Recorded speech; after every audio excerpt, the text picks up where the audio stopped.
మొదటి రాతి అంటారు. అప్పుడు పూలు అవన్నీ ఏస్తారు. ఎందుకంటే డెఫినైట్‌లీ మనసు అంటే హ్యాపీగా ఉంటుంది. మైండ్ ఒక కంట్రోల్‌లో వచ్చేస్తుంది. పూల స్మెల్స్ ఏవైతే ఉంటాయో దాంతో మూడ్ ఎక్కువొస్తుంది. అంటే హార్మోన్స్ ఎక్కువ రిలీజ్ అవుతాయి మన బాడీలో. మనకి ఇంట్రెస్ట్ ఎక్కువ స్టార్ట్ అవుతుంది. కలవాలనే ఆసక్తి ఎక్కువ కలుగుతుంది. అయితే మూడ్ స్వింగ్స్ ఎప్పుడైనా మంచిగుండాలంటే మంచి వాతావరణం ఉండాలి. మన అట్మాస్ఫియర్ మంచిగుండాలి. పూలతోని మంచిగా వాతావరణం అయ్యి, మంచి స్మెల్ అయ్యి, మన మంచి వాతావరణం అట్మాస్ఫియర్ మంచిగవుతుంది. సో, ఎప్పుడైనా సరే గులాబీ పూలు గానివ్వండి, మల్లెపూలు గానివ్వండి, ఈ పూలు వాడితే అంటే అది ఒక ఎఫ్రోడిసియాక్ కూడా లాగా పనిచేస్తది. ఎఫ్రోడిసియాక్ అంటే మూడ్ రావడానికి. ఎఫ్రోడిసియాక్ లాగా పనిచేస్తది. మన దగ్గరొచ్చిన తర్వాత ఏ పేషెంట్‌కైనా సరే అస్సలు నిల్ అని ఉండదు. రెస్పాన్స్ వస్తది.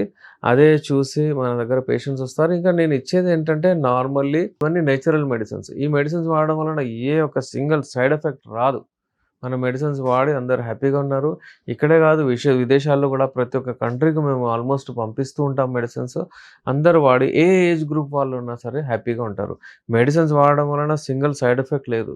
నా ప్రిన్సిపల్ ఏంటంటే మీకు రెస్పాన్స్ రాకపోయినా పర్వాలేదు. కానీ మీకు ఏ సింగిల్ సైడ్ ఎఫెక్ట్ గూడా రావద్దు. మీకొక్క సైడ్ ఎఫెక్ట్ లేకుండా కూడా నేను మెడిసిన్స్ ఇస్తాను.